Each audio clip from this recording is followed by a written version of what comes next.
Claire, what grade are you in? Right now I'm in 4th, but I'm soon going to be in 5th. That's good. I'm glad you know the future. That's perfect. Now, why are you excited to be here tonight? Because I'm just excited. Yeah.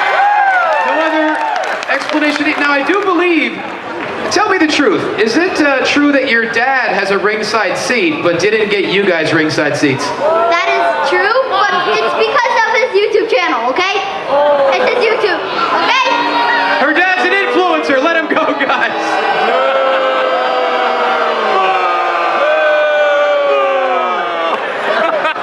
But your dad's awesome, right?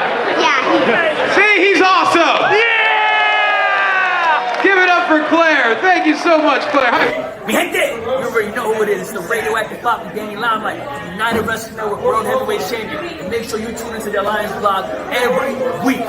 You heard it here first. Straight from Poppy.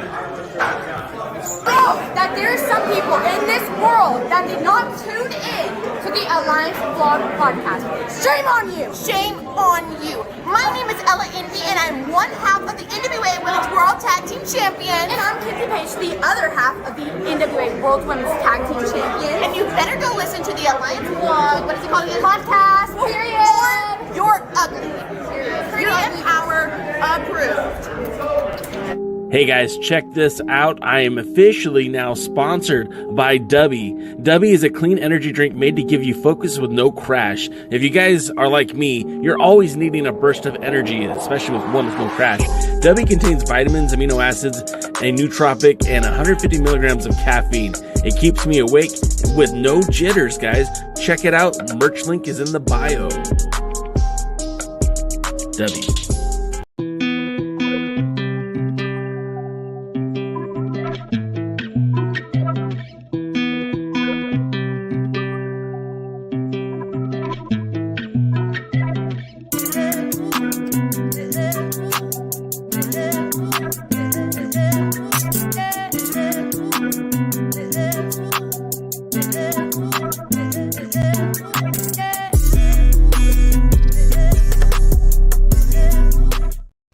Bienvenido.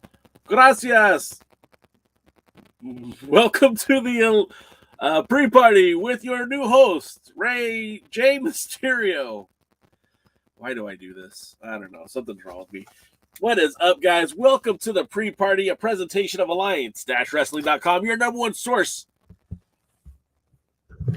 for news and information for the National Wrestling Alliance. My name is Jay Cal, and yeah, your boy did it again. I thought I was live for about 5 minutes, and you guys weren't even here. So that's on me. It's not on you, obviously.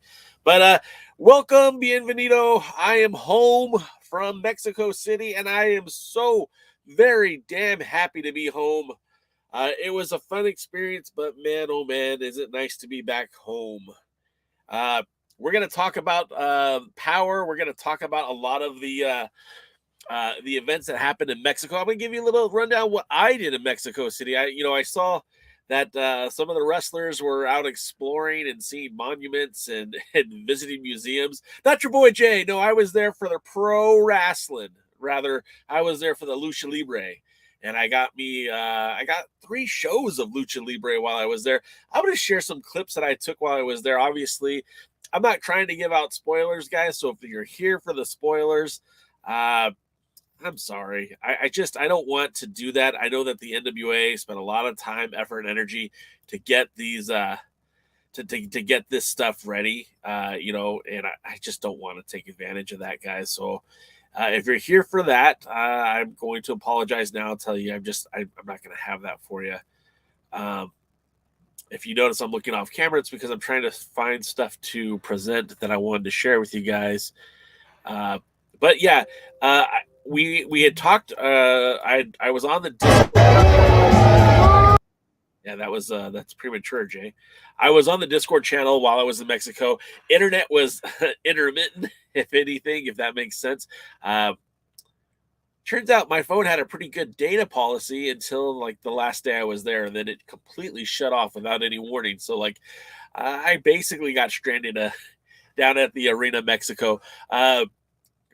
for those of you guys who don't know, I went down to Mexico City to check out what they were going to do with the AAA versus the NWA. The reason why that was important to me is because I'm a huge fan of the National Wrestling Alliance. That's the whole reason why we do this podcast. I even went to China a few years back when Nick Aldis and Colt Cabana competed for the 10 pounds of gold in Wenzhou, China. So to me, this was an opportune time to take advantage of frequent flyer miles and some disposable income. And I went down to Mexico City to check this out because this is the first time that the 10 pounds of gold had been defended in Mexico City in roughly about 10 years. So, excuse me, maybe even longer than that, maybe even closer to 15 years. But regardless, I was really excited to be at this event, to see the 10 pounds of gold being defended in Mexico City. Furthermore, I wanted to know how the AAA audience would react to the NWA. Now, this was all centered around a concert, if you will. If you guys hadn't paid attention, Smashing Pumpkins obviously having a festival in Mexico City. It's something that Billy Corgan has gone on record saying that it's something he would like to do annually in Mexico, and he would like to include Lucha Libre and wrestling as part of this formula going forward as part of the festival. Now, if you guys have seen any of the social media from the NWA, there was a huge gathering there. I don't know that everyone there was wrestling fans, but they sure did grab people's attention when the shows, when the matches started. And, this is the same formula they're going to use for when they go to Australia. And also they might be doing this in the United States as well. So you might have an opportunity to check this out. Somewhere here in the 48 states, we might have this opportunity come up again. Now, you'll have to forgive me. I'm a little under the weather. The plane ride home, I got a little sick. So if I sound a little congested, I am. So I apologize. But without any further ado, let's play some of the videos that I have, and we'll talk about it. I don't even know what order these are in, so we'll just kind of see what it is. Dodie says Tyrus became the first champion to defend the NWA title in front of 20,000 plus capacity crowd since Noah Ogawa in '99. Imagine that. Yeah, and it's I don't know that exact number. I know Trevor Murdoch said 25,000 on Facebook. I don't know if I know that there was 25,000 people there. There were a lot of people in attendance, but even the show itself, and a concert was at a huge area. It was like a picture, almost like a racetrack. I thought it was a soccer field, but I think it was more like a racetrack, and it was just stretched out for miles. And I think there was at least like the other stage was almost like a mile and a half away. So it was very, very huge. And I don't think there were 25,000 people at the ring during the event. And when I left at 7 o'clock when the wrestling was over, sorry, Billy, I didn't watch the Pumpkins. When I left, there were still hundreds of thousands, well, not hundreds of thousands, but thousands of people still heading towards the Foro Sol stadium. So here's just to give you kind of an idea of what the crowds look like. That's Aaron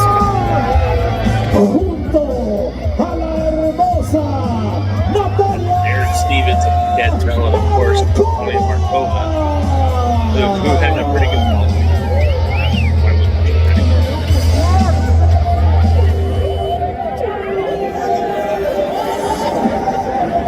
You can see the foreground of opponents coming in the ring. Sus oponentes representan a AAA Worldwide. Ella es parte de la facción de las tóxicas. Ella es una de las estrellas que está tomando más y más fuerza. Le damos la bienvenida para esta contienda a una luchadora de calidad que hoy tiene la bandera de lucha libre AAA porque ella es humilde. Aquí está la quiebra.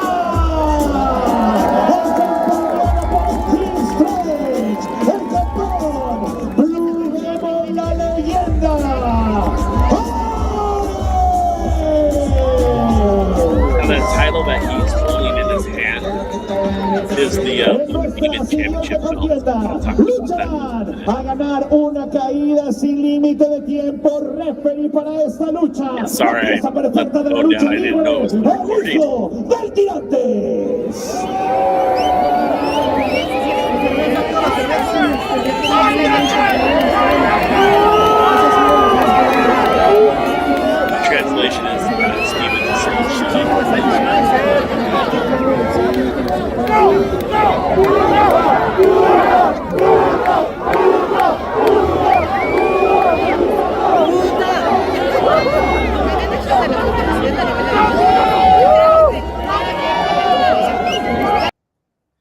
So the Blue Demon title is basically it's kind of like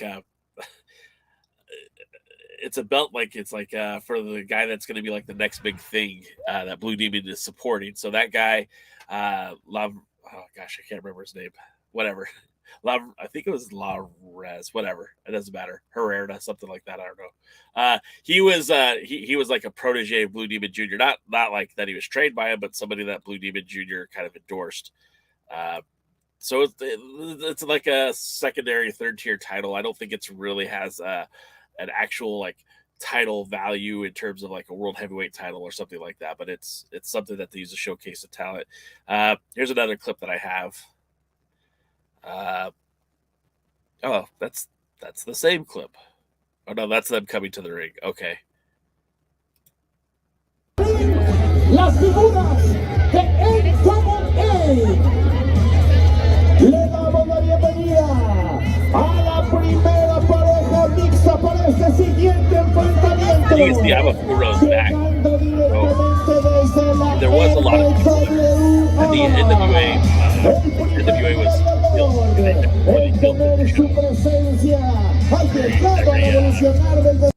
in every aspect. They were the heel. So every single match where the NWA talent came out, they were booed, they were ridiculed, with the exception of two guys. And it's kind of interesting because your pal Sal was able to work the crowd in such a way that he got over. And the match with him and Jack Cartwheel and Kerry Morton for the World Junior Heavyweight Championship, the fans started buying into Sal The Pal, mostly because he was working against Kerry Morton, but they started rooting for him. And it was kind of neat to see that what's the word I'm looking for? Organic. He got over organically. Like, it wasn't force-fed. He just kind of got over because he was beating up Kerry Morton. And it's not like he stopped beating up Jack Cartwheel. It's not like they took on Kerry Morton, 2-on-1. It's just organically he got over. And then some of the other one was Daga is a full-on heel in AAA. And I think he was even, with my limited understanding of Spanish, it sounded like he was putting down Mexico pretty hard early on in the show. So when he came out later, the fans were booing him, and by proxy were cheering for Tyrus, who did come out with the 12 pounds of gold. And I felt like he was leading into his WWE gimmick, the Funkasaurus. He was kind of doing silly dancing and really kind of playing up to the crowd. Didn't have to work really hard because it was, basically David and Goliath were. This time Goliath won. And the matchup was very, very simple. Unfortunately, Daga got hurt during the course of the match, so I don't know. I don't think the outcome changed, but he certainly it certainly changed the dynamic of the finish. But let me play a few more clips that I have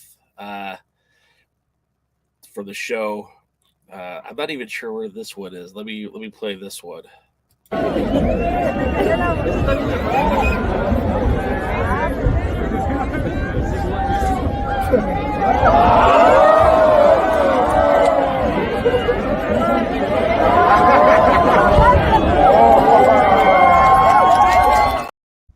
So that was Commander and Octagon Jr. in the ring with our boy Homicide and Scion, your national champion.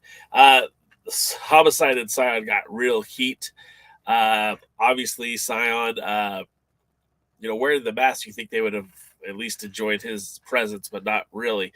Homicide, I think if, during the match you start playing up to the crowd, which led to some dissension between him and Scion. Ultimately, you can see that they worked pretty well together. I think I have another. I'm reading some of you guys' comments. Mike says, "Did any poachers try to shoot Tyrus while he was in Mexico?" I didn't see it, but I wouldn't be surprised.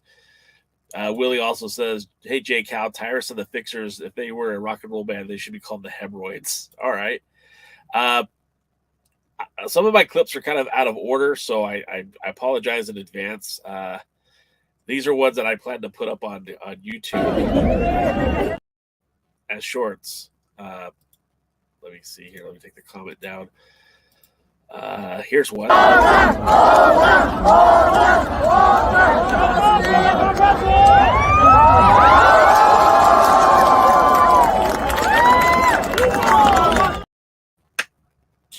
As you can see, there's a lot of high flying in that ring. Commander and Octagon Jr. are obviously high flying lucha libre talents. So when they were in the ring, they were all over the place.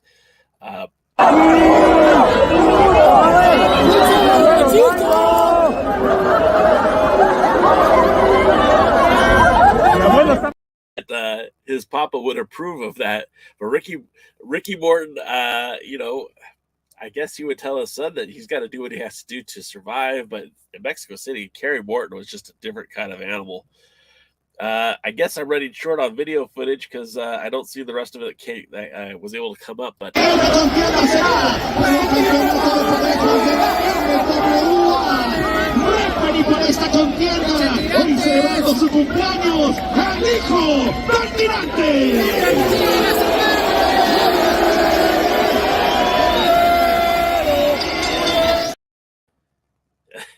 you can see Vampiro. Well, Vampiro doesn't really look like the Vampiro that I grew up with, but it is what it is. I was hoping to see more from him in the ring, and I didn't really get. I was kind of disappointed to see Vampiro because I was a huge fan when he started in the WCW back in the late 90s, early 2000. I guess it was actually like 2099, 2000, 2001, something like that. I was really happy to see him, and then until I wasn't. So when he was on the card, I was expecting to see the Vampiro of old, but not really. He's just not that guy anymore. He did do a few clotheslines, a power bomb, a choke slam, but his mobility isn't what it used to be. This show, up and down, every match pretty much ended the way you think it would. All of it was very formulaic to Lucha Libre. If you've watched any Lucha Libre before, it's very easy to identify what was going on. You know, the faces get over, the heels get over, then they have the showdown at the end of the 1, 2, 3. It was a big show. It was a good look for the NWA. Like I said, the footage, once it airs, I think it's going to look great. It's going to be interesting how they explain the character change because, you know, in the NWA, Kerry Morton is a babyface, super uber babyface. In Mexico City, they were booing him, and he was feeding into it. Same thing, you got Chris Adonis, who he did get a positive reaction when he came out, but by the end of the show, they were booing him. You know, it's not unlike Tom to get booed because he's, you know, been back and forth between babyface and heel. Same thing with Kamille. That's not so surprising, but then when you have Tyrus getting cheered, it's a little confusing. You got Homicide and Scion working together. That's also a little bit confusing considering that on the last pay-per-view they fought over the national title. So how they explain the storylines, it will be interesting, but at the same time, it really doesn't have to explain anything. You could just leave it as is and be like, hey, this is, you know, something we did in its own little universe, and these storylines don't really carry over to what we're doing now. I mean, without directly saying it, but all in all, it was a good time. It was a fun show. It was a good environment. But your boy Jay wasn't drinking any beer. I wasn't eating any food. I was really trying to concentrate on getting decent footage. The show started off, I was in one area that would have been perfect. I was only like one person behind the railing. However, I didn't realize I was behind the camera jig. So like every time that camera came down, I just totally blocked my view. So I couldn't really get any good photos or video in that area. I had to move around a couple of times, and I was a couple rows back where you could see the footage. There's a lot of heads in front of me. So my phone impressed the hell out of me, did some good work. I was surprised at how good the video footage looked at it. Disappointed in some ways that I wasn't able to do everything I wanted to. There's more video footage. However, it just didn't upload into the deck today, so I can't really show it to you right now. But stay tuned to the YouTube channel. There'll be streams, not streams, but shorts of all the videos, clips that I took. But yeah, it was a lot of fun. It was, you know, I think this was a very positive experience for the NWA. They did, there was probably about 90 minutes of actual wrestling. The way they filmed it, it was back to back to back. They didn't do a whole lot of promos. There was the one promo with Daga. So when they air this footage, I don't know if they're going to air it as a power trip, if they're going to combine it with the Australian footage. I have no idea what they're going to do. But if they release the footage as it was shot, they could still fill in promos and probably get 2 or 3 weeks of television easily out of it. Maybe even 4 if they really stretch it out. AAA did a segment with Chessman and Mr. Iguana with some local. I don't know who he was, but he's like a pseudo celebrity. I think he might even be a social media influencer, blogger. And if you look at the AAA's social medias, they apologize for the incident, but I think that's supposed to lead to a match at Triple Mania with Chessman and maybe even Mr. Iguana. The show was a lot of fun, like I said, but it was very formulaic, and it'll be interesting to see how it turns out, how they edit it, how it comes out on TV. I'll be watching just to see what it looks like on TV. Let's see. Let's look at some of your comments, and I'll answer some of your questions. How would you rate the overall event? Well, so I'll be honest. I got there a little bit late. I had some ticketing issues with Ticketmaster in Mexico. They put a hold on the tickets, so you couldn't print them out at home until like right before the event. Well, I was in Mexico, so I had no way to print out the tickets for the event.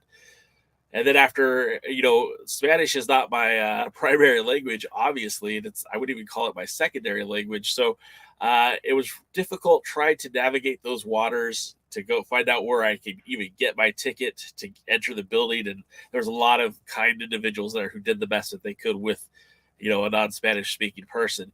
My phrase for everyone is "Lo siento, mi español no es bueno."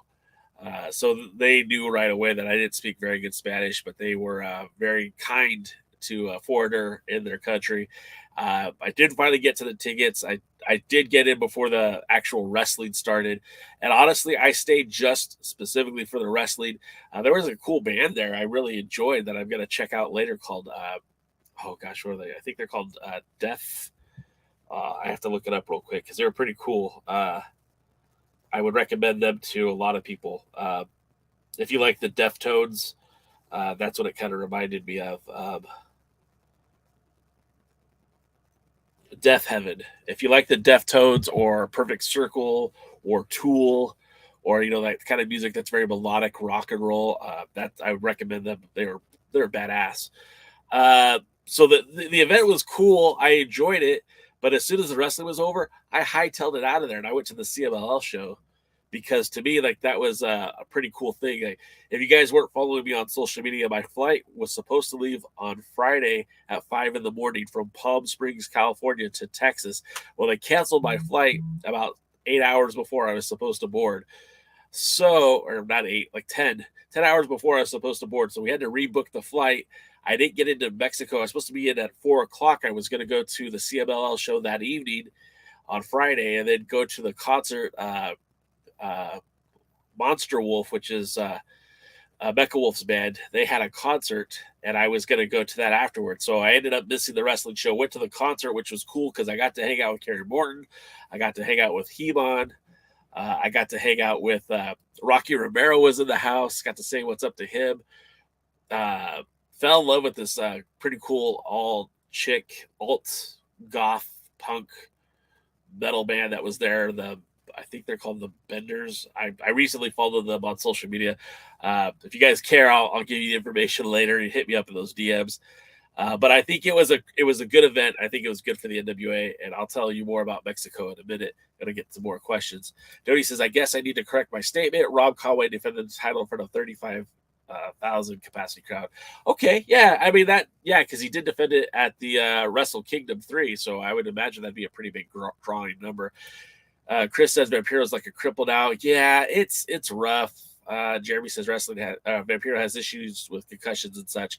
Yeah, it's rough, man. It like for that reason, I'd probably not enter the ring, but it is what it is. I wanted him to look good, because he's somebody that I liked a lot when I was, much younger man, and but he can't wrestle forever. Mike says wrestling with the MMA, Vampiro's brain is short of being mush at this time. Yeah, it's rough. Dodie said, do you think the idea of doing a wrestling show instead of a musical show will be a good idea for the NWA going forward? 100%. maybe it was the Mexican audience that was there, predominantly Mexican. I mean, there was a lot of foreigners there, not just people from America, but people from France. I was listening to a guy from France. There's people from Canada. It wasn't for an American audience, obviously. It was for the Mexican audience. But they reacted very well to the pro wrestling that was happening during the show. Now, AAA is a huge wrestling promotion, one of the biggest ones on earth. Australia doesn't quite have that same kind of magnanimous wrestling promotion. They have small wrestling promotion. So I don't know if it'll get over the same way in Australia. We'll have to wait and see. If they do it in the United States, I think it might get over. I don't know. It's a different culture. Like, again, Lucha Libre is respected a lot more in Mexico than pro wrestling is in the United States. So we'll have to see. But I think in Mexico it works, and I hope they continue to do this every year. I hope maybe next year they make it a pay-per-view because it was exciting. It was fun. Like I said, there's some shortcomings, but it was also their first effort. So, and they had no real build to it. So, just making it simple, I think, was the smart idea because you're trying to appeal to an audience that has no idea what you are. A lot of people in Mexico, they don't care about the NWA. It's not a brand that they follow. It's not something that they're familiar with. The people that know the NWA name in Mexico probably know more from CMLL when it was EMLL and the time that they were recognizing those NWA titles. It's the USWA factor. Lawler got booed in WWE, but loved in Memphis. Yeah, I mean, I think it's just you're more inclined to cheer for the hometown team if you're watching, pro wrestling. Like, hey, this guy's from my neighborhood. I'm going to cheer for the Mexican as opposed to cheering for the American. Or, I'm going to cheer for the AAA wrestler as opposed to cheering for the NWA wrestler because you have no connection to them. At least, when you're looking at a Commander or Octagon Jr., you're looking at a guy who wrestles in your country, represents your country. So if you're watching if you're in the audience and you see a guy who's obviously not from Mexico, you're not going to cheer for that guy because you don't know, he has no connection to you. Rick Del Santos in the house. What's up, Rick? Benson, did they pipe in commentary like normal arena shows? No, there was no piped in commentary, but they were doing commentary at the booth. It was Hugo Samovich, I think is his name. He was there, and another guy. I'm not super familiar with the AAA broadcasting team, but they were doing commentary ringside. Conan was in the house. Like I said, Chessman was there. Mr. Aguado was there. I was kind of thinking that they might have done some extra matches that weren't billed, for maybe dark matches for AAA or content for AAA, but they didn't. It was exactly what they said on the flyer. The wrestling was very prompt. Wrestling ended exactly what it was supposed to. And they, everyone had pretty good time for their wrestling matches. Nothing felt rushed. It was all pretty good. Dodie says, do you think wrestling shows too short and need longer and more matches? A 95 minutes duration and 8 matches is enough for this type of show. I think, look, I think that the NWA could fill in the gaps with some commentary, some promos, some talking head segments. I mean, there was a lot going on. And obviously you can't really record promos when a band's playing behind you. I mean, you could try, but I don't think it's going to go over well. I think this format was perfect. You got a little bit of wrestling and then a little bit more wrestling, and then people there could enjoy the concerts. Maybe they could have been have done a third show, but again, like, people weren't there to see the wrestling. That's just the icing on the cake. This wasn't a wrestling festival; it was a concert festival, music festival. So I don't know. I think the formula works in Mexico. I think if they did it again, I think they would draw equally large numbers. Willie says Tyrus should have wrestled Pentagon. That would have been a better match. That would have looked a lot like Rolando versus Tyrus. I mean, he says it started early. Yeah, we had a lot to talk about it, and I still have more stuff from Mexico because I did just go to AAA. I did visit CMLL too, so we'll talk a little bit more about that in a minute. Luthez says, was attending Arena Mexico easy to maneuver? So, okay, so great question. I actually signed up for this walking tour of Mexico where they took us to a mezcal tasting, which is like the more premium version of tequila. And And I got this cool Rey Mysterio mask. For you guys that missed it, I started the show wearing it. So yeah, I signed up for this tour that we got to talk to a guy who used to wrestle in Mexico City, who due to injury had to retire from in-ring competition. So what he does now is he does these walking tours and describes the wrestling. And so we walked from the middle of Mexico City to Arena Mexico. It wasn't a far walk, maybe like 6 or 7 blocks from where we were, maybe like a mile, maybe 2 miles. Your boy Jay had just enough mezcal to make that walk very, very easy. And it was fun to talk Lucha Libre with somebody who was an actual luchador, because we started talking about Blue Demon. We started talking about, he gave us the origin of the Nacho Libre, although if you're a fan of Lucha Libre, you probably already know it. But it was fun. And yeah, attending Arena Mexico was easy. If you guys ever go to Mexico, Uber, because the currency deficit is so great that you could Uber. I think I spent like $200 total driving everywhere. And like, it was nothing. It was cheap to get around in Mexico, and I felt safe and it was comfortable. And yeah, I was even in Mexico. It was in the heart of Mexico City. 11 o'clock at night, 12 o'clock at night. I didn't feel like I was in any kind of danger. I don't recommend hanging out, walking down the street at midnight, but getting in an Uber was no problem. And I traveled the city. I went from the airport to the hotel, from the hotel to the first concert, from that back home to the hotel. The next morning I went downtown just to kind of hang out. I went to Walmart looking for these, and they were all sold out. They had no more of them. And then I went from the Walmart back to the hotel. I had a meal, went back to the hotel room, went to the festival, went home from the festival, direct from the festival to CMLL, the Coliseo, Arena Coliseo. And since we're talking about that, let me show you some of the video that I took from there, because it was kind of cool too. And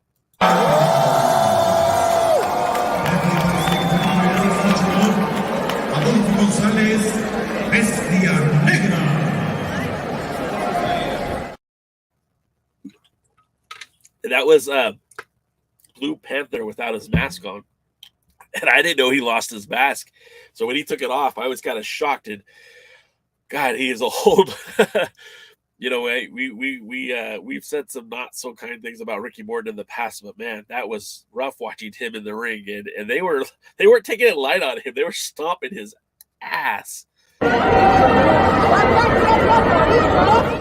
Oh, that's from the other arena, but we'll talk to that. So so I went to Arena Coliseo on my own.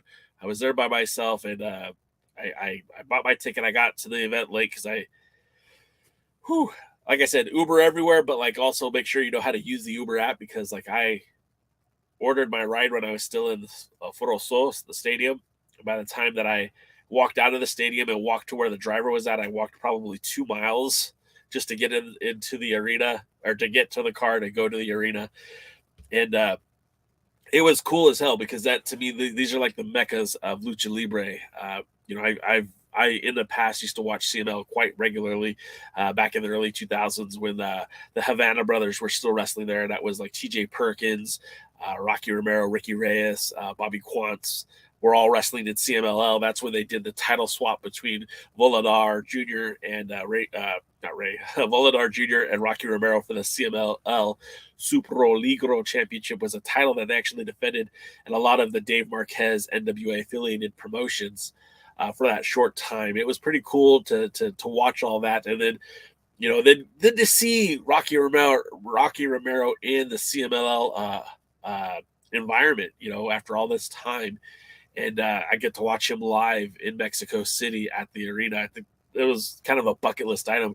Rocky Romero is a guy I posted on on Twitter that Rocky Romero is a wrestler I've watched since like 1999, going back to UPW. And I've watched him from UPW, Revolution Pro, Epic Pro Wrestling, Championship Wrestling from Hollywood. I've watched him wrestle in Mexico. I've watched him wrestle in Arizona. I got to watch him wrestle in Mexico City. So it was really cool. Somebody, again, I followed for years, and he is a former world junior heavyweight champion. It was kind of interesting because at that concert with Mecha Wolf, Kerry Morton and Rocky Romero were there, and they shook hands and they were talking, and I was like, oh, I really wanted to take that photo and post it, but then like at the same time, CMLL talent and AAA talent aren't supposed to intermingle, and he's your NWA World Junior Heavyweight title champion. I don't want to cause any trouble, but it was kind of cool to see them like hang out and talk for a bit. So here's a few more clips that I took from Mexico.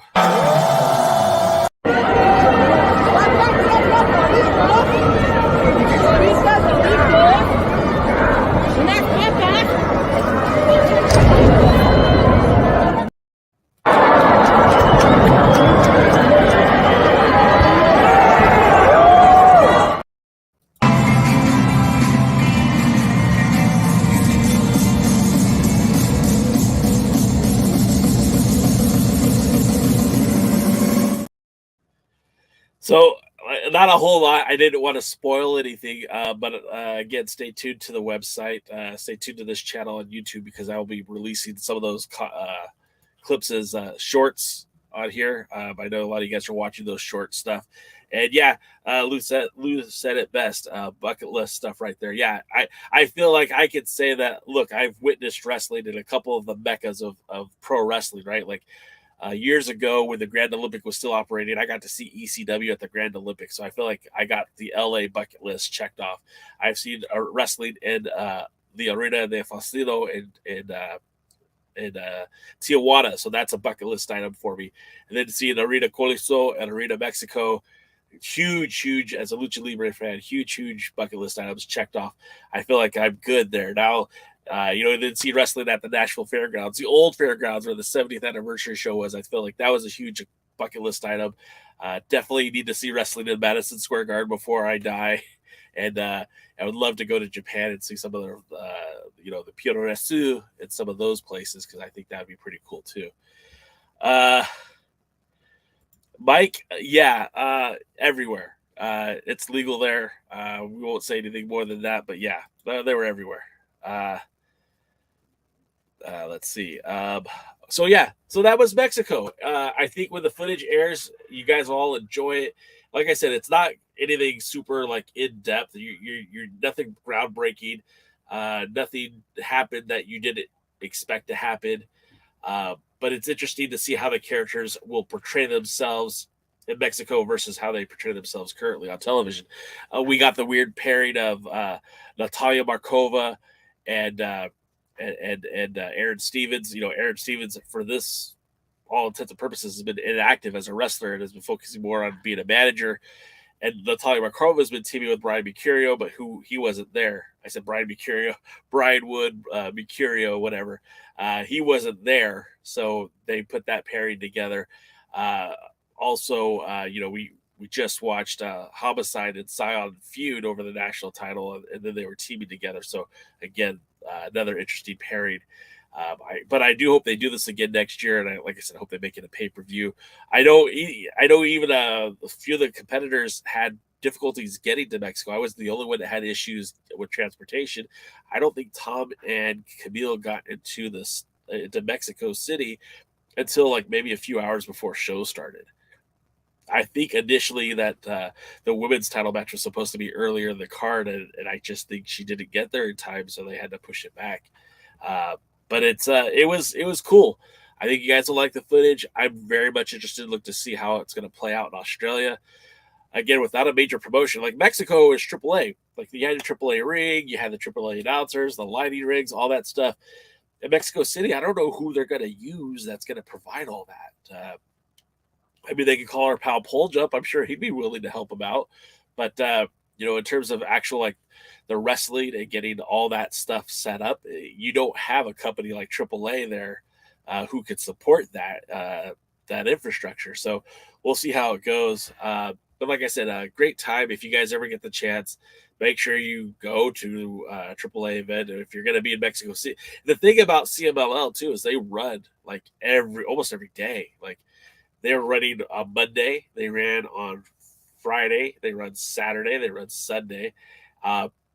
I think they had a show scheduled for Wednesday too. So like if I would have stayed a few more days, I could have seen more.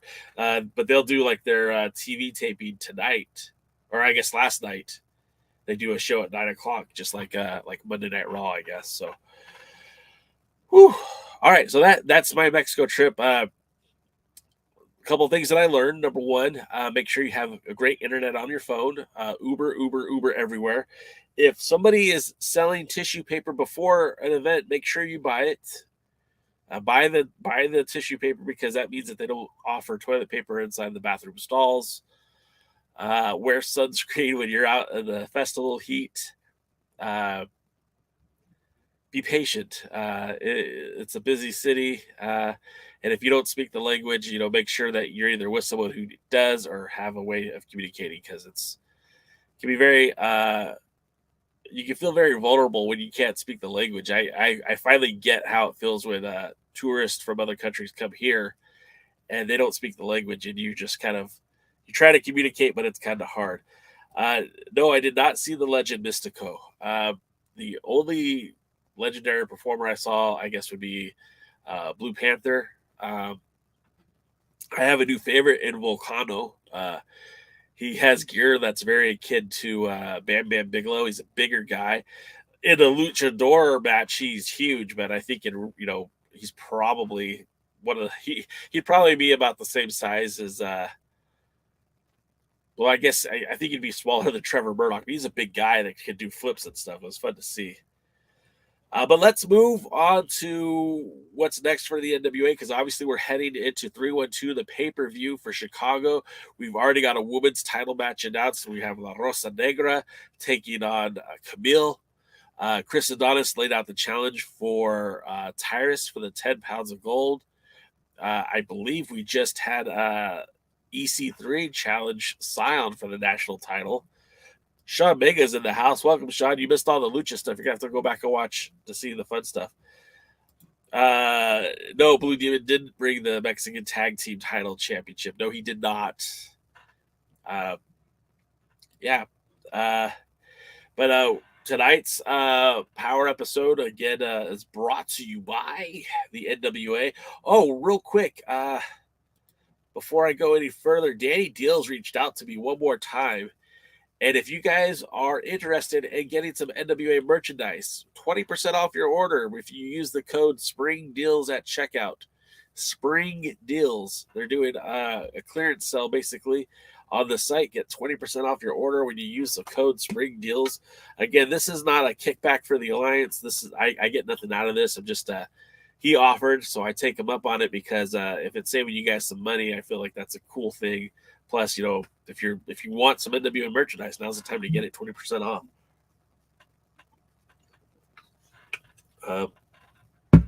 Let's see.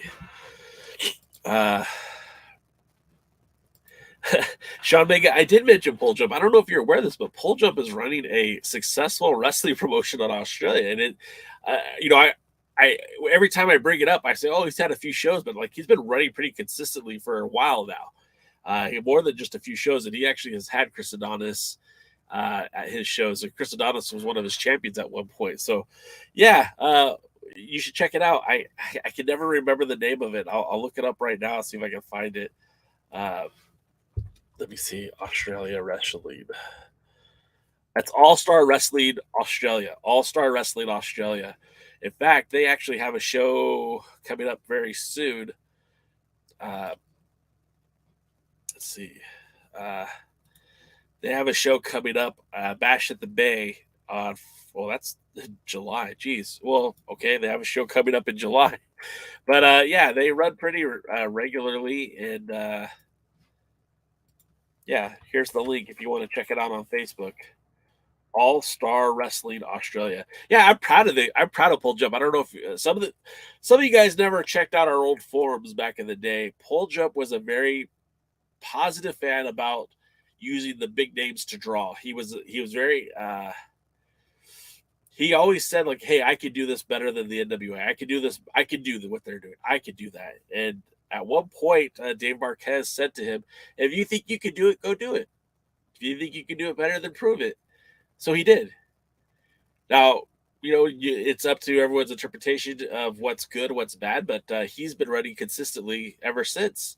And so, like, I'm proud of the guy because he put his money where his mouth is, and he still goes.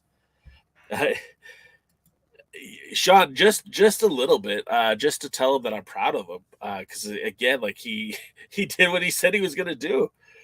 Yeah, he said that's pole jump. Yeah, All-Star Wrestling Australia's pole jump. So I wish he was working with the NWA because it'd be kind of a full circle moment. But yeah, it's cool. Like again, he was a guy that was just posted on the message boards, a fan of the NWA, just would say things like, "Hey, why aren't they using Chris Murdersky, using Chris Masters? He's a guy that can draw." And we'd all say, "Well, he costs too much money. That doesn't make sense." So what did he do? What did Pole Jump do? He booked Chris Adonis. It just I think it's pretty cool. Sean says the old forum was so much fun. Yeah, it was. Between Henry West threatening to kill me and the Sheik threatening to sue me, it was a great time. So much fun.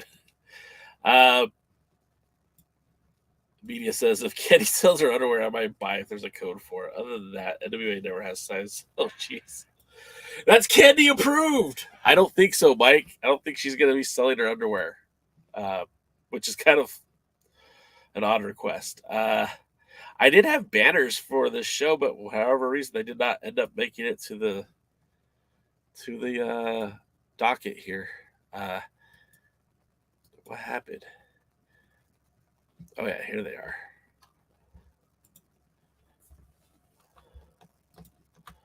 Also, hey, I know some of you guys have always asked about new merchandise. We have a new T-shirt.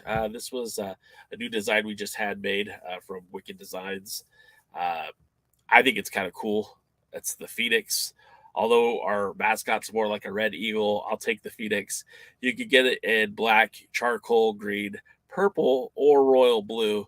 I just ordered mine in the lucky green for Irish. I'm going to wear it St. Patrick's Day. That's a cool looking shirt. I can't wait to get it. If you want to get one, it's only $16. So make sure you go and purchase that shirt if you want to help support the brand. Dodie says incoming Henry West for the NWA 312. He might be there. He might be there. I don't know if they'll let him out of the the safety hole, but he might be there. He says, Facebook did kill the forums 100%. We were on the forums, me specifically. I know Luthez was there. That's where I met DKM and Jaden. We've talked about that. Hisa's been there. Going back to the old NWA forums, which went back to like 1997, 1998. So, I mean, it had a long stretch. And then, when they closed their message board, that's when I opened up mine. And I had my message board for a few years, and then we opened up the website and in conjunction with it, and then had to open up another message board because they took down the old one. And it's still around, but it's a shell. Discord is basically what the message board used to be. And it's sad because I wish everyone was active on the message board, but it's not. It's a dying media. So anyways, getting to tonight's wrestling. I mean, this is a very interesting show for this week's Power. We're going to have Trevor Murdoch in action. If you guys saw the short I posted earlier today on YouTube, him literally taking out the trash that is Psycho Clown. He'll be in action tonight. He looked really good in Mexico too. He looked very good in his match with Psycho Clown. If AAA ends up retaliating and sending talent to the NWA, I hope Psycho Clown is included with that. We're also going to have another matchup. This is the debut of Dontate Smiley, who was a member of the Control Your Narrative before EC3 came to the NWA. So it's a bit of a Control Your Narrative style match. I don't know if that means anything in particular, but we'll have to wait and see. Also on tonight's card, we have Sal The Pal versus Gaagz the Gymp. Now, I did say this earlier, guys. Sal The Pal got over with that Mexican audience, and I wouldn't be surprised if there are some bigger things on the horizon for Sal The Pal. But for one thing's for sure, I don't think it's going to happen while he's under the guidance of Father James Mitchell. So tonight, I mean, hopefully we. I got to be honest. I think we're going to be losing the Gimp, and I kind of hope we do. And we'll find out who is behind that mask. I don't know, or maybe Sal gets a haircut. We'll see. I'll say this though: I was in Mexico City and I saw Sal and didn't look like his hair was short. So I'll let you put two and two together. Also, we have a women's non-title match: Kamille versus Ruthie Jay. I don't know anything about Ruthie Jay, but I do know Kamille continues to be just dominant. Her match with Lady Flamer, taking into consideration how much jet lag she had to have been and how much her traveling sucked to get to Mexico City. She put on a hell of a match with Lady Flamer. Lady Flamer really took it to her. So I wouldn't mind seeing a rematch between those two. But that match looks really good to me, and I hope it looks good tonight. Let's see. Alliance says, "How did you get a cold from the hottest country around?" Yeah, it was the airplane ride, man. It was. I should have worn my mask. I regret not doing it. I had some sort of stomach bug too, and no, I didn't drink the water, but I was kind of miserable the entire weekend. I'll be honest. I didn't eat a lot of food. I didn't. I didn't go out and party. I kind of just did what I had to survive. I walked around the mall in downtown. I like I said, I went on that walking tour and learned about Lucha Libre, and it was fun. Everything was cool, but I was not. Your boy had to use the restrooms at Arena Mexico, and it was kind of gross. And I'll just leave it at that. I don't know that Luthez has any. Excuse me, I don't know if Norman Smiley is any relation to the other. Heeb says, unpopular opinion, but I like enhancement matches. Not everything needs to be a storyline. I agree with that too, Heebs. I do too. I think there's a time and place for everything. I think first the NWA needs to figure out where their focus is. Is it USA? Is it Power? If one show is your primary focus, like Power, then I think every match on USA should be enhancement. I don't think they should have title matches, but maybe once a month. And then those talents that are being built up on USA are the talents that should be filling the rosters on Power. I don't think Power should have debuts. I don't think anybody should be debuting in the NWA on Power. I think they should be debuting on USA, and they should be built up. I don't think that someone like EC3 should be beating up a jobber.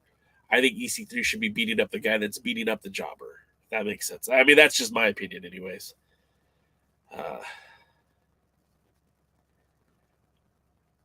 That's a great. Thank you for that, Jeremy. That's a good one. Ruthie Jay was trained by Gaagz. It makes sense because they're in the Tampa area. Mike says, "Can you get a sinus cold from the cabin pressure too? If your ears didn't pop, Jay, pop your ears, get rid of the pressure." Yeah, I've what I've been doing is I've been popping jalapenos. I know it sounds weird, but it kind of helped a lot. But yeah, it's a huge right here and right here, and yeah, I popped my ears and nothing's really changed. Sean Mega says USA is a much better show. Yeah, I've watched it a few times and I've really enjoyed it too. I think it's a pretty damn good show. They do a lot to, I think, entice fans to keep coming back. Dodie says this is the problem of Power in USA. There seems no distinction between the two. USA used to be where the national junior titles reside more. These days, it's just a Power extension. Exactly, and I think that's detrimental to their success. I'm kind of surprised because I thought we'd go a little bit extra today, and we're still at an hour. So I'm going to keep talking. I'm going to pull up some stuff. But as far as the show goes, I mean, we're officially kind of done. We talked about everything, and I don't have anything else to talk about. So let me see if I can pull up any more content for. Oh, I can't because it's on the phone. Rats. Wrestling with MMA, filling out some details. Originally from Haiti, been wrestling for 2 years. Yeah, I don't know. Good on you, Jeremy. You did some research. I don't know about her, but I like seeing new, fresh faces. We talked about this just a few weeks ago. Actually, the Amboys has basically signed with AEW. We know Kylie King appeared in Ring of Honor. We don't know if these talents are going to be available to the NWA going forward. And it's going to be very detrimental to the NWA's growth if these great women talents are no longer available. So if they can find good unsigned talent, they should be bringing them up as soon as they can, using them and maybe even securing them in some deals so that they don't go elsewhere. It'll be interesting to see if this relationship with AAA and NWA continues to grow.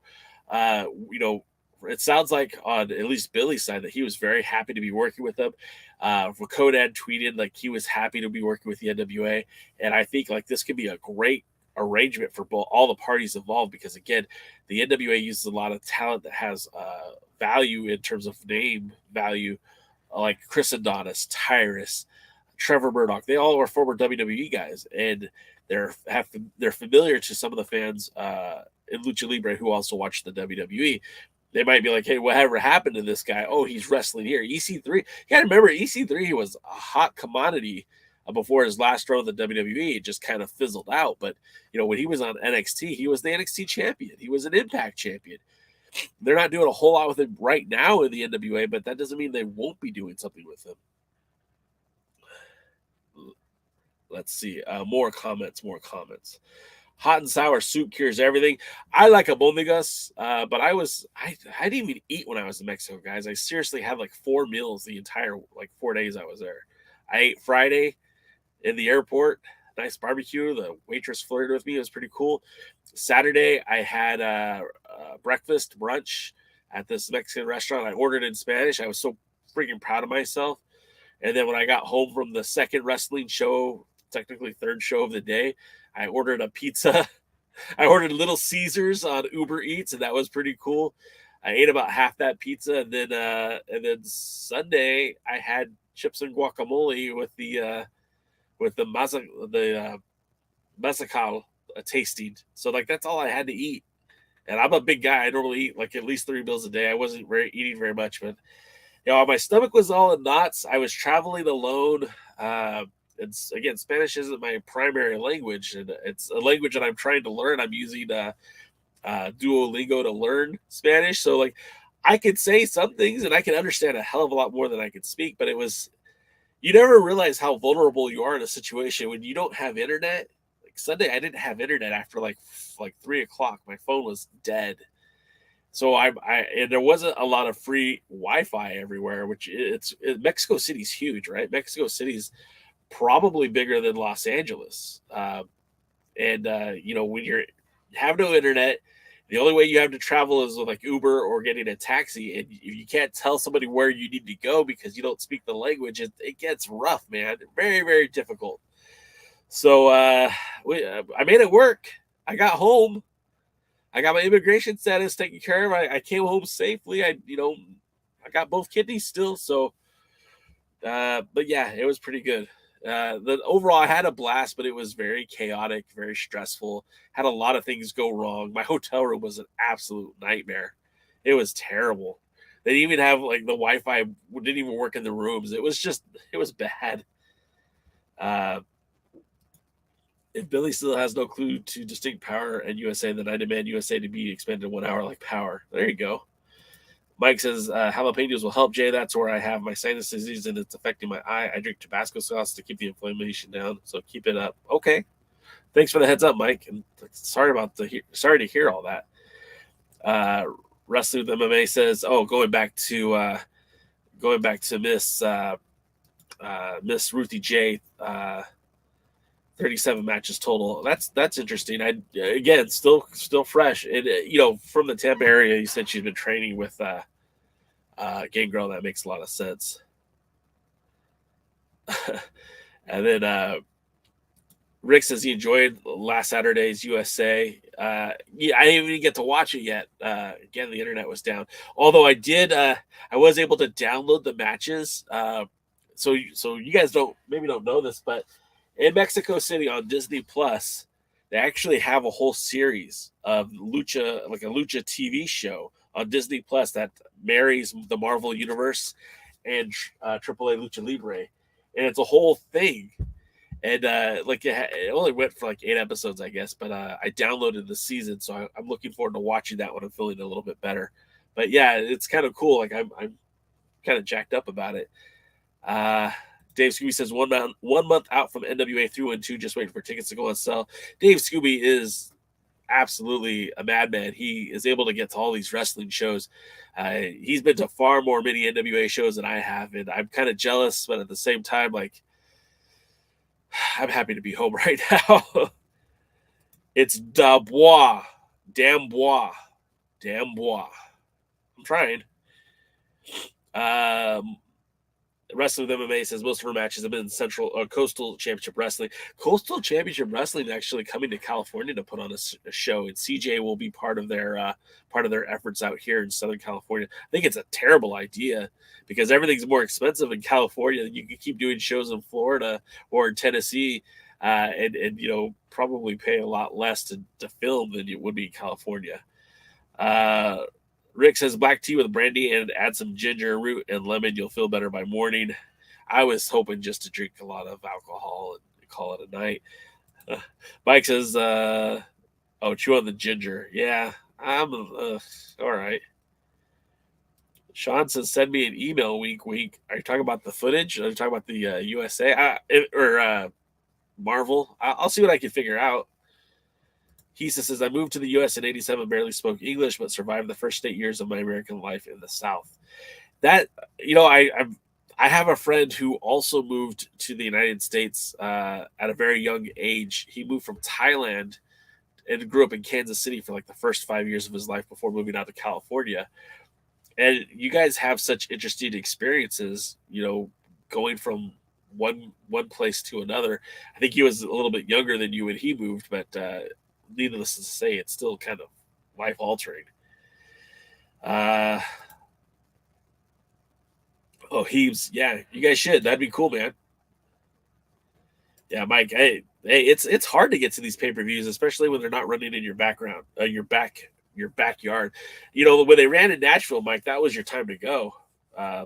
Maybe they'll run back in Nashville again some other time. And you could just, if the stars align, man, you got to go to at least one. It's fun.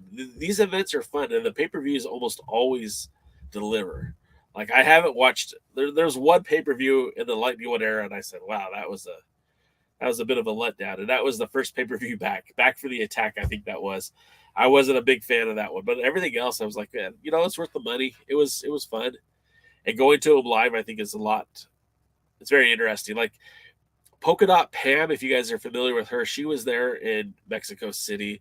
I can't remember her friend's name, but she was there too. We didn't even connect, but we tried to a couple of times to go hang out, but it just didn't pan out.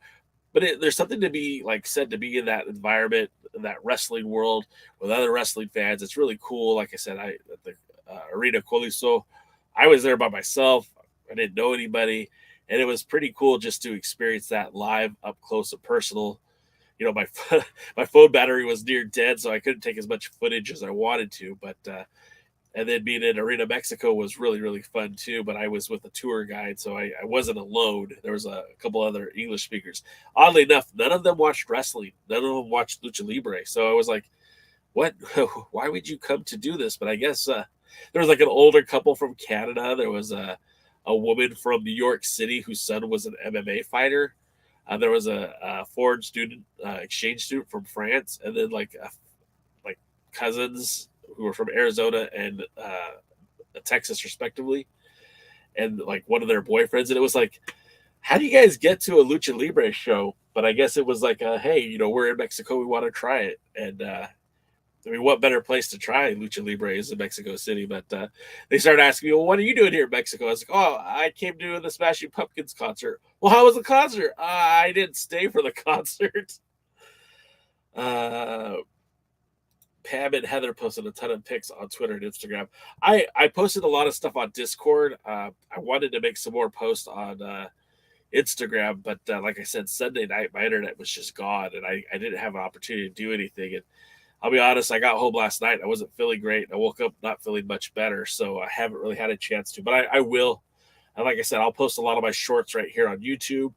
I'm going to post, hopefully, with his blessing. I'll have to reach out to Becca Wolf, but I recorded one of their songs live, and it was pretty badass. Like that was really cool. Becca Wolf is a good dude. He was very kind to me. Very kind to all those NWA boys who were out there. Like I said, Kerry Morton was there checking out the show, and it was a cool vibe. Like it's surreal to me though too. I felt like I was in like a fight club, but it was a music fight club. It was like a goth punk deathcore metal type show. It was pretty awesome, man. I was smitten by the band before them. It was like the Bloody Benders or something like that. It was really cool, man. It was a lot of fun. Yeah, it was an interesting couple of days, and like I said, when that footage does air, like check it out. It is so much fun. It's gonna make the NWA look good, that's for sure. Like when they show that footage, and you got Kerry Morton like getting called a culero, I don't think I said that right, by the Mexican audience. Like, you know, it's gonna be funny. Jack Cartwright's in there doing flips and like literally doing cartwheels throughout the entire match to a point where it got annoyed. But it was cool, and I think this is going to be big for the NWA because it's like that step in the right direction. We talked about this a few weeks ago, that they needed to do something to kind of get more exposure. You know, when they had Jim Cornette on commentary, that was a big deal because he brought a lot of his like a lot of his followers to the show. And I feel like they haven't done something to draw in more fans. You know, bringing in EC3 is cool, but it's still just EC3. It's not, you're not bringing in Hulk Hogan. You're not bringing in, you know, well, I guess they did bring in Ric Flair, but you know what I'm saying? Like there's not a huge draw that they've been able to steal. So being able to do this show with AAA, like that's kind of a draw. And if they bring AAA to the United States and you see some more of these talents, I think that's going to be a big deal for them. Wrestling with MMA, Jeremy, yeah, it was very much like a Misfits show. In fact, they even did a Misfits show. Yeah, Puto Gringo, they did the Puto, like, and that's the thing. Like some of the things that they were chanting at Kamille were a little bit. I can't say them, but it was good, and it was good. I think for the NWA talent to get spotlighted like that, to be in front of that many people, like Trevor Murdoch said 25,000. Again, I don't know if it was 25,000, but even if it was 5,000, that's still a hell of a lot more that have been watching the pay-per-views or been in live attendance for the pay-per-views or for the, you know, any of them really, except for maybe the 70th anniversary show. There hasn't been a huge crowd like this. This was a big deal, and this could be that breakout moment for the NWA. Yeah, Mike, he was looking out for all of us. I think John, yeah, he's a very good guy. Rebecca Wolf is a very good guy.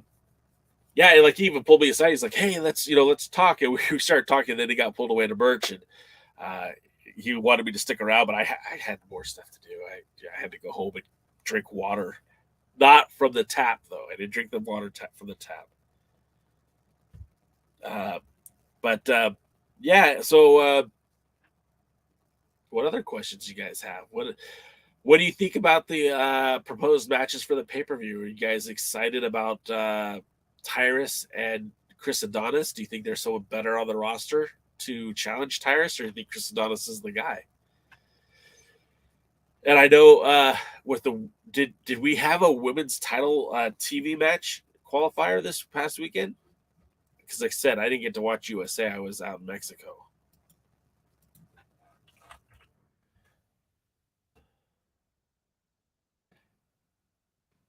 Some of the stuff that I recorded was too big to just upload onto here. So again, you just stick to the shorts. I will put up more stuff over the next few days, but oh, hey, that's cool. So the card that I went to on Sunday night, they actually posted the results. Huh.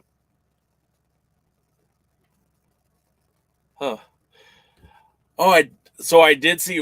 Okay, so I got to be honest. A lot of these guys I didn't recognize because, again, their gimmicks look a little bit different. But Rey Bucanero was somebody who I watched a long time ago, but he didn't look the same. Obviously, age has caught up to him a little bit, but I got to see, the matches I did see on Sunday. We got to see La Ola Negra, which is a Cuba, Dark Magic, and Espanto Jr. against Flyer, Robin, and Volcano. Volcano was a hell of a lot of fun to watch. And a lightning match, and I don't know what that means. I got to see Polvora and Fugaz. There was a 2 out of 3 6-man tag match, which in Mexico, they call those 2 out of 3 fall 6-man tag matches Australian rules, which is weird because I don't think that's a real thing in Australia. Dark Panther, Guerrero, Maya Jr., and Star Black versus El Hijo de Villano Tres, Mysterioso Jr., and Rey Bucanero. And then Dragon Rojo Jr., Euphoria, and Rocky Romero versus Angel de Oro, Orúculo, and Templario. And Templario was actually a friend of my tour guide, so that was kind of neat to see him. Let me save this real quick. That's not going to work. And then, and then also Jay Rios, who wrestles as Orcu.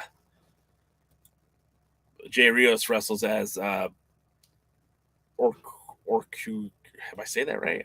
That can't be right. Oraculo. He was also at the concert too, so that's kind of cool. He says there's no momentum for Adonis. Yeah, I mean, like they did the clip, right? That's it. That's the only build we have. Oh, at one point during the 6-man tag match, I took a photo.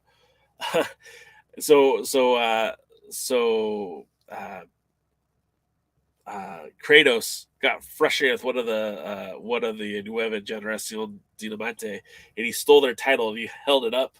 And I took the picture and I was like, oh, I'm going to post it to make everyone think that the NWA guys won the titles, but I didn't. Dodie says we deserve more Chris Adonis since he'll challenge for the title. Well, there's plenty of time to build him up, but I don't know what the TV taping schedule looks like. I don't know what they did to do it. Luther says tag team wrestling in St. Louis was always called Australian Tag Team Wrestling when Sam Muchnick was the promoter. I wonder what the history is there. Yeah, I know. I remember reading that tag team wrestling was an invention of Australian wrestling, but I don't follow the whole 3-man tag. But they literally called it on the billboard, and the tour guide even mentioned it like that's Australian tag team wrestling. I'm like, what about Australian tag team wrestling makes that a triple threat, or not a triple threat, but a 3-man tag? Matthew, you don't need Vampiro. I'm got to be honest with you, man. He did not look great. I'm happy that he's healthy. I'm happy that he's able to compete in the ring, but maybe he shouldn't. Blue Demon Jr. looked really good in that match. Damian Sace was there, so I think you guys kind of know that he probably got involved. I don't want to give out the spoilers, but it's exactly what you think happened. Every match ended exactly how you think it happened. Oh, in the booth? Yeah, I mean, that wouldn't be bad. I mean, he was good on Lucha Underground. I thought Vampiro was very good on Lucha Underground. I don't know how him and Joe Galley would get along, but sure. Dodie says the Australian tag team match was the term during the 50s and before that, not just in St. Louis. The 60s probably still called it that. It seems to fade away by the 70s. Thank you for that information, Dodie. That's you're spot on. Good on you. And it was interesting to me to see, like, going back to the NWA versus AAA show. Adonis got a positive reaction when he came out. Tom got booed. Kratos, of course, got booed. I don't know if you guys know about Kratos, but besides wrestling in New Japan Strong, he also wrestles for a promotion in Northern California called Pro Wrestling Revolution that used to be affiliated to the NWA by way of Dave Marquez. And when it was Pro Wrestling Revolution, well, basically they bring in a lot of luchador talent to wrestles there. So like Blue Demon Jr. has been their world champion for on and off multiple times. They've brought in Dr. Wagner. They bring in, some of the guys that used to work for WCW, like La Parca, Rey Mysterio Jr. They brought in Psychosis and Juventud Carrera. But then they've also had guys like Rey Horas or Shamu Jr. A lot of the luchadors that are local Southern California area. But, at JR Kratos, that's where he kind of started, was at Pro Wrestling Revolution. And he's in the stable that's basically like an immigration stable. And he teams up with like wearing the immigration officer outfit on those matches. So I don't know if maybe fans might have seen that and knew that already of his stuff in NorCal, or if they just didn't like him because he was NWA. But he got a lot of heat when he came out. And, they all looked good. But all the matches were very formulaic. I mean, Tom looks like a freaking rock star, man. When he's got that TV title, he looks great. He looks like the guy that you want to see in the NWA, like challenging for Tyrus's 10 pounds of gold. He looks like you could put him in any wrestling promotion, and he looks like he'd be a top tier talent. I just wish he had more opportunities to prove that. Doty back with more comments. Seems that Australian tag team match faded away once wrestling got color. We want the return of Australian tag team match in 2 out of 3 falls for an NWA World Championship in St. Louis. Well, in Lucha Libre, like every match is 2 out of 3 falls when it's a tag team. One-on-one matches usually have 1 fall, but and again, I don't know how much influence that the AAA and the NWA are going to have going forward, but I'm kind of rambling now, but going back to just what they put out on Saturday night, I think it's going to show people that the NWA is ready to take that next step. And, they kept the stories very simple, but I think they also, there's opportunities to tell some more stories, some different stories. And, they've already got more leadway coming because in just a few weeks, they're going to have the Lucha Libre World Cup where Tom is going to be there. Kamille will be there. It's a shame Chris Adonis didn't make the U.S. team, but, they're going to have Natalia Markova and CJ there. Taya Valkyrie will be a part of it. So there's going to be a lot of NWA talent on those cards. And you got the right people. You got Tom Latimer, you got Kamille, you got, CJ and Natalia Markova. Like, that's a pretty solid talent. And if they're representing the NWA, that's going to showcase to the AAA audience, like, hey, this is a real deal, man. These NWA wrestlers are good. It's high quality wrestling. But I want to wrap it up now because my head feels like I need to go drain it. So we're going to wrap it up and call it a day. I do appreciate you guys being here. Again, stay tuned.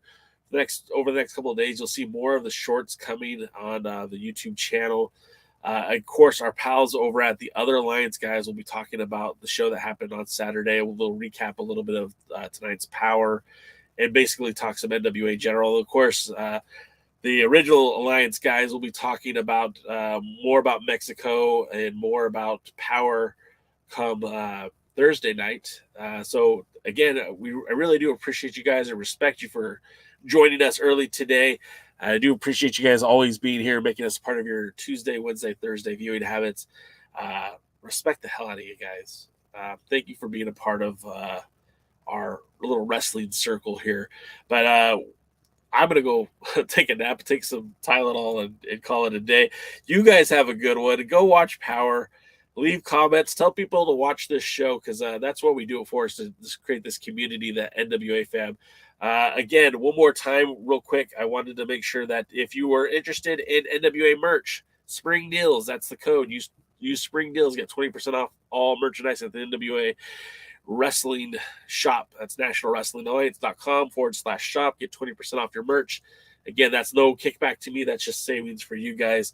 Until next time, we will see you at the matches. Thanks for checking out the Pre-Party, a presentation of Alliance-Wrestling.com.